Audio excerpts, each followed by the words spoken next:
On est de retour de la pause et on en est au segment Conseil citoyen.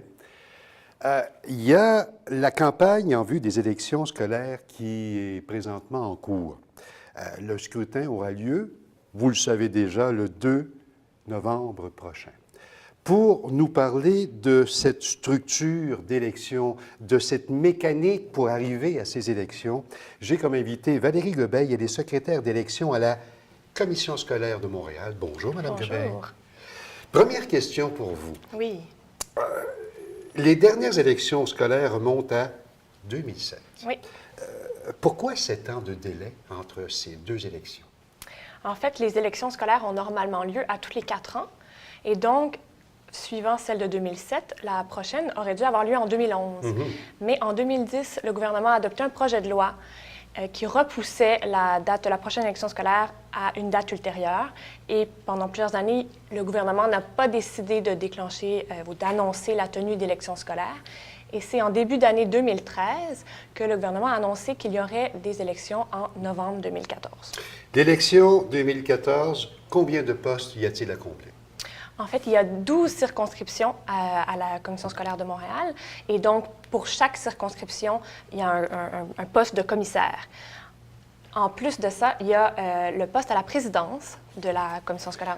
C'est comme s'il y avait deux élections en Oui, une. oui, en fait, puis c'est une nouveauté cette année. Il y a eu des changements à la loi des changements législatifs. Et maintenant, le poste à la présidence est ouvert au suffrage universel.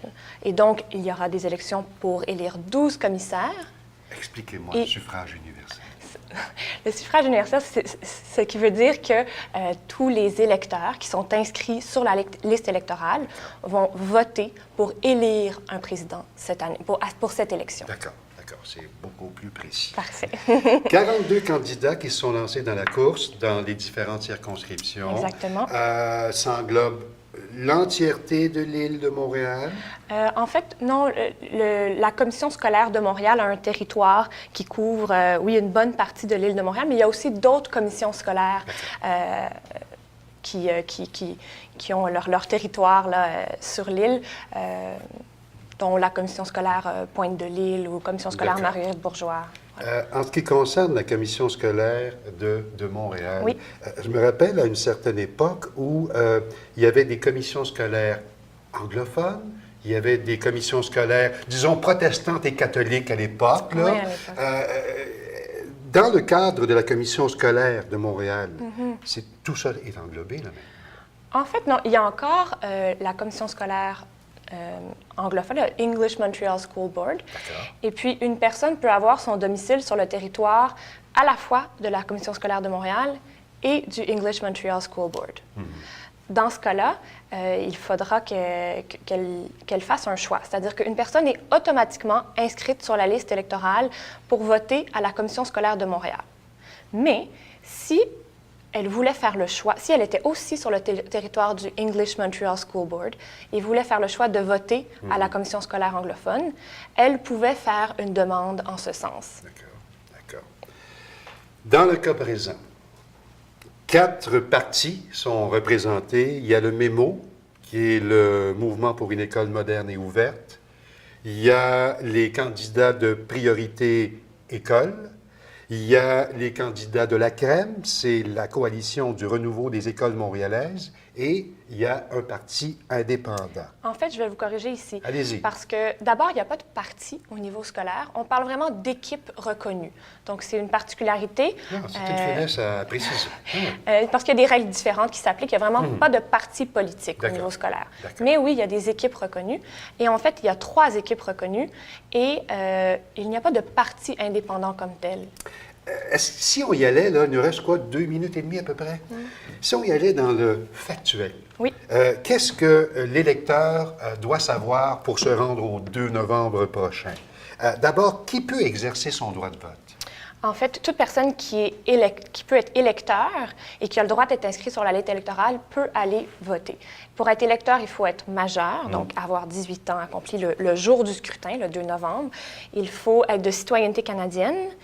Il faut être domicilié sur le territoire de la Commission scolaire de Montréal et au Québec depuis au moins 6 mois. Il ne faut pas être sous curatelle et il ne faut pas avoir été déclaré coupable d'une infraction ou d'une manœuvre frauduleuse en matière électorale dans les 5 dernières années. Présentement, moi, j'ai reçu la mienne, cette Oui. carte de la Commission scolaire de Montréal. Tous les électeurs potentiels auraient dû recevoir cette carte. Tous les électeurs qui sont inscrits sur la liste électorale ont reçu un avis d'inscription qui contient certaines informations sur la révision de la liste électorale qui s'est terminée le 14, sur le vote par anticipation qui se tient le 26 octobre 2014 de midi à 20 h et sur l'endroit où aller voter le jour du vote le 2 novembre 2014. Si, à ce moment-ci, on est proche du 2 novembre, Oui.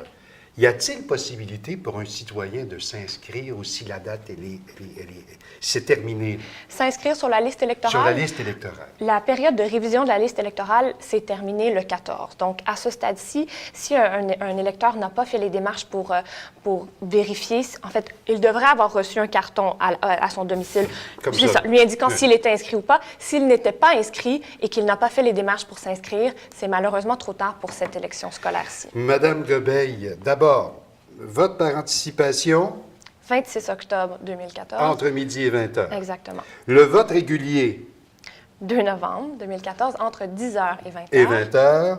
Et on se souhaite un très fort taux de participation à ces élections scolaires cette année. Absolument. Madame Valérie Gobeil, secrétaire d'élection à la CSDM, merci beaucoup. Merci beaucoup. Bonne élection. Merci. C'est pas moi qui en ai élection.